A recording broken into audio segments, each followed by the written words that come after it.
आप ये बताएं कि आप इन्फिनिट रिग्रेस ऑफ कॉजेस को पॉसिबल मानते हैं या नेसेसरी बीइंग के एग्जिस्टेंस को सही समझते हैं, चूंकि दो ही ऑप्शन हो सकता है।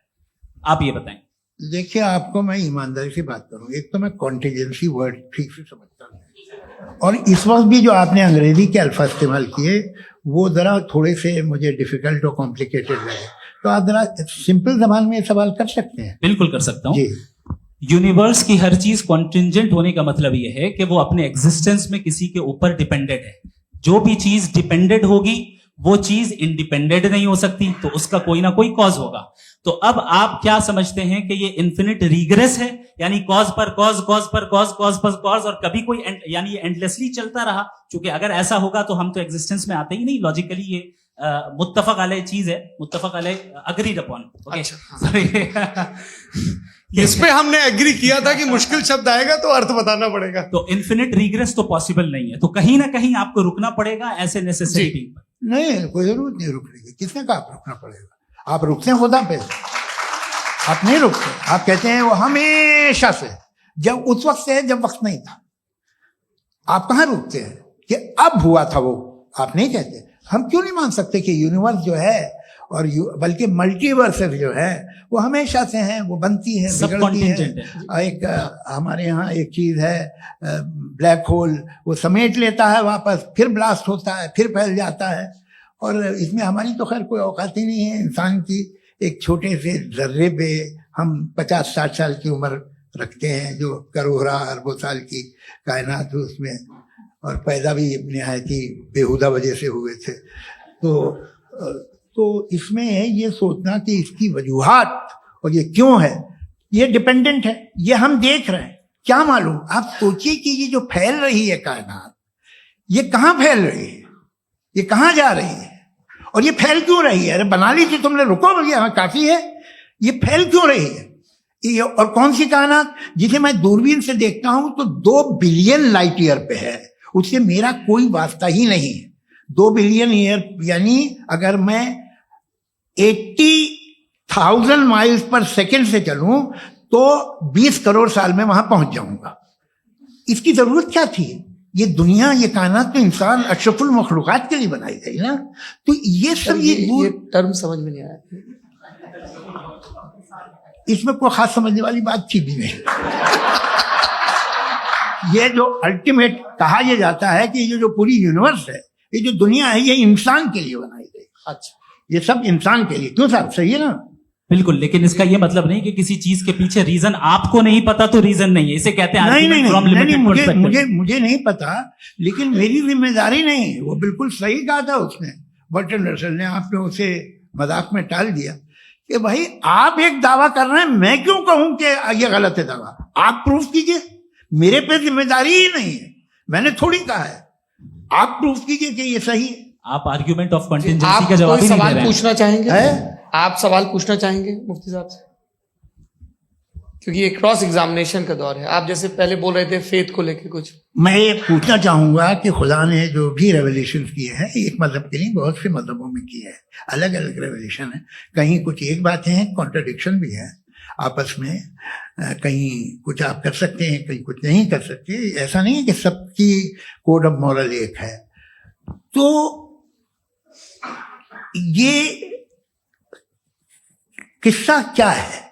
अब आप ये देखिए कि मुझे कभी कभी लगता है कि जो फुटबॉल फाइनल होता है, लाखों लोग होते हैं, फिर वो टीवी कवर कर ली, करोड़ों लोग, अगर उसमें खुदा की एक बूमिंग आवाज आ जाती, मैं गॉड हूं, तो सारे लोग अभी सुन लेते और टीवी पे भी सुन लेते, किस्सा खत्म होता। ये इतनी राजदारी क्या है कि तुम सामने कुछ तो सबूत दे दो हमें सॉलिड। ये कह साहब ये यूनिवर्स कैसे बनी, इससे मसला क्या हल होगा? मैं पूछूंगा आपसे खुदा कैसे बना? क्यों नहीं पूछूंगा कैसे बना? बल्कि वो तो कायनात से कहीं ज्यादा इंटेलिजेंट है, कायनात से कहीं ज्यादा कॉम्प्लेक्स। जी वो हमेशा से है। आप कहेंगे मैं मान लूंगा। अच्छा, दोयम वो कादिर मुतलक, यानी कादिर मुतलक का मतलब ओमनीपोटेंट, वो जो चाहे कर सकता है। आपको नौकरी दिलवा सकता है, आपकी अच्छी जगह शादी करवा सकता है, आपके पड़ोसी का मुकदमा हरवा सकता है, आपको जिता सकता है, सब काम करता है। थोड़ा सा माइक क्लोज। वो इस दुनिया को चला कैसे रहा है? ये दुनिया कैसे चल रही है? आपको इस पे हैरत नहीं होती? या क़यामत के बाद कभी एक जस्टिस होगा, जब ये बच्चा मर चुका होगा जिसकी धज्जियां उड़ गई बम से, इसको इंसाफ मिलेगा तब। अच्छा, अब जवाब दूं? हाँ जी। मैं वही इसीलिए आप की तरफ। सबसे पहले आपने रेवलेशन और स्क्रिप्चर्स की बात की, इस पे मैं बात कर सकता हूं लेकिन आज नहीं करूंगा चूंकि वक्त कम है, कभी और इस पे डिस्कस करेंगे। मैं तैयार हूं उस पे भी बात करने के लिए। ये अभी से राउंड 2 की भूमिका तय हो रही है। Does God exist round 2? जी, चूंकि आज गॉड के एग्जिस्टेंस पे बात है तो मैं उसी के रिलेटेड जो है आपके सवालात को एंटरटेन भी करूंगा और मैं भी पूछूंगा। आपने कहा कि आपने साबित ही नहीं किया, जबकि आर्ग्यूमेंट ऑफ कॉन्टिंजेंसी बुनियादी आर्ग्यूमेंट है। आप मुझे कॉन्टिंजेंसी का मतलब बताइए, आपका मतलब क्या कॉन्टिंजेंसी? कॉन्टिंजेंसी का मतलब यह हुआ कि हर वो वजूद जो किसी भी चीज का पाबंद है, हर वो वजूद या हर वो चीज जो अपने एग्जिस्टेंस में किसी भी चीज के पाबंद है और उससे बाउंड है, उसको उसकी जरूरत है, उस पर डिपेंड करती है, तो जाहिर सी बात है कि उसका कोई ना कोई कॉज होता है। ये तो अक्ल की बात है। ये आप रीजनिंग की बात करते हैं, मैं वही कर रहा हूं। दूसरी चीज, आपने ये बात कही कि इतने बिलियन लाइट ईयर्स दूर है, उसका मेरा क्या लेना देना। फिर मेरे ख्याल से आपको ये नहीं कहना चाहिए I think therefore I am an atheist. आपको सोचना चाहिए, सिर्फ आप एक लिमिटेड दायरे में रहकर नहीं सोचें बल्कि बाहर निकलकर सोचें। आपने तीसरा सवाल किया, आपने 2-3 सवाल एक साथ। ऐसी बातें ना कीजिए, कुत्तों को इतराज हो जाएगा आप पे कि आप कुछ भी सोचिए। ये इजाजत आपको है नहीं, मुझे है।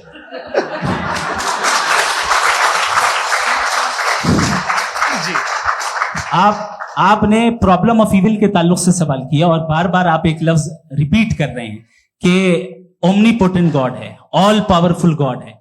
यही तो दरअसल समझना है कि गॉड का कॉन्सेप्ट क्या है। प्रॉब्लम ऑफ इविल जो है, प्रॉब्लम ऑफ इविल दर हकीकत 2 असम्पशंस पर कायम है। अगर आप इन 2 असम्पशंस को समझ जाएं तो ये प्रॉब्लम नहीं रहेगी, आर्ग्यूमेंट आपको समझ में आ जाएगी कि ये कोलैप्स कर जाता है। पॉइंट नंबर 1, यानी जो आपका सबसे पहला फॉल्स असम्पशन है कि गॉड मर्सीफुल है, ओमनीपोटेंट है, दुनिया में जुल्म हो रहा है। लेकिन आपको ये समझना चाहिए कि हमारे वर्ल्ड व्यू के मुताबिक गॉड सिर्फ ओमनीपोटेंट और सिर्फ मर्सीफुल नहीं है, बल्कि वो ऑल वाइज भी है और वो ऑल नोइंग भी है। उसके हर काम के पीछे हिकमत और विजडम है। ये कोई जरूरी नहीं है कि वो हिकमत और विजडम आपको समझ में आए या मुझे समझ में आए। अगर आप जो समझ रहे हैं उसके मुताबिक आप फैसला कर रहे हैं, ये लिमिटेड पर्सपेक्टिव से आर्ग्यूमेंट है। और इस चीज को हम अपनी दुनिया में, अपने लाइफ में, डेली लाइफ में इस प्रिंसिपल को एक्सेप्ट करते हैं। हम जब किसी डॉक्टर के पास जाते हैं, डॉक्टर के पास जाकर वो अगर उसने हमें कोई दवाई दी है तो हम ये तो नहीं कहते कि जब तक आपके पास जितना नॉलेज और जितना विजडम नहीं है, आपने क्यों ये दवाई दी है, तब तक हम इस चीज को एक्सेप्ट नहीं करेंगे। नहीं कहते, हम उसकी अथॉरिटी को तस्लीम करते हैं। क्यों? क्योंकि उसकी हम जानते हैं कि वो नॉलेजेबल है, वो विजडम वाला है, हमसे ज्यादा नॉलेज और हमसे ज्यादा विजडम है। बताएं सर। मैंने डॉक्टर में और खुदा में बड़ा लिखा से डॉक्टर पढ़ा लिखा होता है एक, तो मैं उसकी बात सुनूंगा। 2 ये नहीं, कुछ जवाब तो ये भी नहीं है सर। प्लीज आप अगर सब ऑडियंस से बोलने लगेंगे तो फिर मतलब नहीं सिविलाइज्ड बहस का। मतलब आप ये कहें कि क्योंकि आप डॉक्टर पे बिलीव करते हैं इसलिए खुदा पे बिलीव किए, क्या ये मिसाल आपको समझाने के लिए आर्गुमेंट है, इस पे आपको एतराज नहीं है। तो सिंपल बात ये है कि मैं अगर ये यकीन कर लूं कि एक ओमनीपोटेंट, उसकी मसलहत है, ये जो बच्चे मर रहे हैं ये मसलहत है उसकी, मुझे नहीं चाहिए थी मसलहत। उसकी मसलहत नहीं, यही तो समझना है, मतलब एक्सपीरियंस। अच्छा, इस आपने अभी मेरी बात पूरी सुनी नहीं। मैंने कहा आपका पूरा आर्ग्यूमेंट 2 फॉल्स असम्पशंस पर है। एक फॉल्स असम्पशन मैंने बता दिया, दूसरा फॉल्स असम्पशन ये है कि इस दुनिया में इविल के होने का कोई गुड रीजन नहीं है, जबकि हमारे पास बाज रीजंस मौजूद हैं, हमारे पास बाज वजूहात मौजूद हैं। अगर इस दुनिया में इविल ना हो तो आप गुड को डिफाइन कैसे करेंगे? अगर जुल्म ना हो आप इंसाफ को समझेंगे कैसे? अगर तारीकी ना हो तो आप लाइट को समझेंगे कैसे? बहुत अच्छे। अभी और सुन लें, अभी और बाकी है। ये तो बात बहुत पसंद आई साहब मुझे कि जब तक रेप ना हो तब तक औरतों की इज्जत का ख्याल आपने मेरा जवाब पूरा सुना ही नहीं। जब तक के बच्चों का कत्ल ना किया जाए तब तक आपको बच्चों की मासूमियत की इज्जत। आपने पूरा जवाब सुना ही। क्या बात है, क्या आपने नुक्ता निकाला? आपने पूरा जवाब सुना ही नहीं। आप सुन लें, मेरी बात सुन लें। ये मैंने आपको एक चीज बताई। दूसरी चीज, इस दुनिया में हम आए हैं टेस्ट के लिए, हमारा टेस्ट हो रहा है और हर इंसान का अलग अलग अंदाज में टेस्ट होता है। और इस दुनिया में अगर इविल मौजूद है तो वो इविल जरिया है हमारे अंदर ह्यूमन नोबल क्वालिटीज को डेवलप करने का और अलग अलग फील्ड में प्रोग्रेस करने का। और अगर हमारे अंदर और इस दुनिया में इविल नहीं होता तो बताइए टेस्ट का मतलब क्या होता? अगर मैं अपने स्टूडेंट को एमसीक्यूज दूं और उसमें सिर्फ राइट आंसर लिख कर दे दूं और कहूं तुम्हारा टेस्ट हो गया, ये मीनिंगलेस है। इस दुनिया में अगर हम टेस्ट के लिए आए हैं तो जाहिर है गुड एंड इविल दोनों मौजूद है। तो अगर गुड एंड इविल दोनों मौजूद है तो ये इविल भी खुदा का बनाया हुआ है? जी हाँ, खुदा का बनाया हुआ है। लेकिन अच्छा, चलो अच्छी बात। जी बिल्कुल, तो बिल्कुल खुदा ने मतलब बनाया। अभी तो ये है कि जो मेजॉरिटी है दुनिया में वो इविल है, तो ये खुदा एक्चुअली इविल के साइड पे लग रहा है मुझे। बिल्कुल भी नहीं, मैं इसलिए बता मेजॉरिटी में तो वो है। क्या बात कर रहे हैं भाई आप? मैं बहुत कोई भी जो मुंसिफ होगा, चाहे आपका अपना घर हो जिसके आप सबसे बड़े हैं, चाहे आपकी ऑर्गेनाइजेशन हो जो आप चलाते हैं, वहां पर आप इविल रखेंगे साबित करने को कि बाकी लोग शरीफ हैं? मेरी बात सुनिए। क्या ये आर्ग्यूमेंट ही गलत है? अगर कि जब तक के कोई इविल नहीं होगा तब तक के शरीफ आदमी शरीफ नहीं लगेगा। अगर एग्जामिनर गलत ऑप्शन दे रहा है तो एग्जामिनर इविल नहीं हो गया, जो गलत ऑप्शन को सेलेक्ट कर रहा है वो फेल होगा।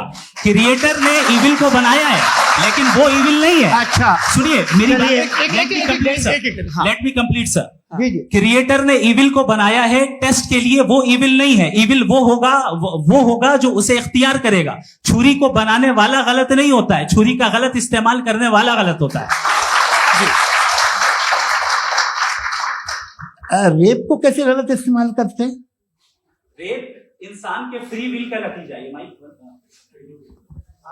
ये रेप कैसे गलत इस्तेमाल होता है? ये मुझे अब सुन ले, अब सुन ले। गलत इस्तेमाल होता है। हाँ मैं बता रहा हूँ ना, रेप कैसे गलत इस्तेमाल? मैं बता रहा हूँ जी। कि जो इविल इस दुनिया में मौजूद है उसके कई सारे तरीके हैं। एक तरीका इंसान का अपना फ्री विल है। अब अगर कोई रेपिस्ट रेप कर रहा है तो इसका गॉड का कसूर नहीं है, वो अपने फ्री विल का गलत इस्तेमाल कर रहा है, उसको सजा मिलनी चाहिए। अच्छा। और उसी के लिए जहन्नम बनाई गई है। ये फ्री विल का भी बड़ा चक्कर। आप जब कोई बुरा काम करते हैं या कोई बुराई होती है तो ये कहा जाता है कि ये फ्री विल है। 7 billion free wills are moving on this planet. 7 billion free will. और एक आदमी अपनी फ्री विल से मुझे कत्ल कर दे तो मैं खुदा की मर्जी से मरा हूं कि इसकी फ्री विल की वजह से? मेरी मौत खुदा के हाथ है या ये फ्री विल वाले के हाथ है? खुदा ने फ्री विल का निजाम बनाया है और उस निजाम का गलत इस्तेमाल करके कोई आपको मार रहा है, इस्तेमाल करके मेरा कत्ल कर देता है। अब मेरी मौत का जिम्मेदार कौन है? वो इंसान जिम्मेदार है। वो इंसान। जी। तो ये कहना कि और उसको सजा मिलेगी। तो अब आप आगे चलिए कि ये तय करना कि अल्लाह ही या अल्लाह नहीं, खुदा ही जिंदगी देता है, खुदा ही मौत देता है, ये गलत है। बिल्कुल गलत नहीं है। हाँ, नहीं, निजाम उसी ने बनाया फ्री विल का। निजाम मौत और हयात का उसी ने बनाया। You are contradicting yourself. अभी आपने कहा कि एक आदमी ने फ्री विल से आपको मार दिया, इसमें उसे फ्री विल दी गई थी, उसने गलत इस्तेमाल किया। 7 billion free wills are moving on this planet और आप चाह रहे हैं कि मैं सिर्फ खुदा का ध्यान करूं। ये 7 बिलियन फ्री विल्स को मुझे लुक आफ्टर करना पड़ेगा कि नहीं? ये तो तबाहियां कर रही हैं और तबाहियां ज्यादा हो रही हैं। बिल्कुल। तो अगर आप बताएं अगर खुदा नहीं है फॉर एग्जाम्पल, तो आप इविल को कैसे डिसाइड करेंगे? यानी how can you define evil objectively without God? देखिए, दुनिया में 2 तरह के जानवर हैं। एक जो अकेले रहते हैं जंगल में और एक जो ग्रुप्स में रहते हैं। ग्रुप में जो भी रहेगा, चाहे वो आपका फाउंडेशन हो, चाहे कोई क्लब हो, चाहे कोई पॉलिटिकल पार्टी हो, चाहे कोई यूनिट हो, उसमें आपको इंटरैक्ट करने के रूल बनाने पड़ेंगे। यानी लोग तय करेंगे। लोग तय करेंगे। अगर लोगों ने यह तय किया कि किसी का रेप करना सही, आप जस्टिफाई करेंगे? आपका फाउंडेशन तो ये हो गया ना कि लोग ही विल डिसाइड करेंगे। नहीं। अरे दुनिया में ऐसे ग्रुप्स हैं जो रेप को जायज मानते हैं सर्टेन हालात में। मैं डिटेल में नहीं जानूंगा, आप भी जानते हैं। ये जो आईसिस वाले थे जिन्होंने क्या किया था, तो उन्होंने क्या किया उसका खुदा से कोई ताल्लुक नहीं है सर। मैंने सिंपल सवाल किया कि इविल को आप डिफाइन करते कैसे हैं? आइए वापस आइए जी। आप साथ में तभी रह सकते हैं जब कुछ आप ऐसे उसूल डेवलप करें जिसमें हर एक का बेसिक तहफ़्फ़ुज़, हर एक का बेसिक राइट हो और हर एक को कोई आराम मिले। यही तरीका है किसी भी ऑर्गेनाइजेशन जिसमें एक से ज़्यादा लोग हैं और वो ऐसे चलती है जिंदगी। उसमें अगर आप गड़बड़ करेंगे तो तबाही होगी। नुकसान होगा, बर्बादियां आएंगी। और अगर उसमें आप घर ले लीजिए ना, एक हस्बैंड है, एक वाइफ है, बच्चे हैं, वालदा भी हैं, 2 बहनें भी हैं, एक भाई भी है।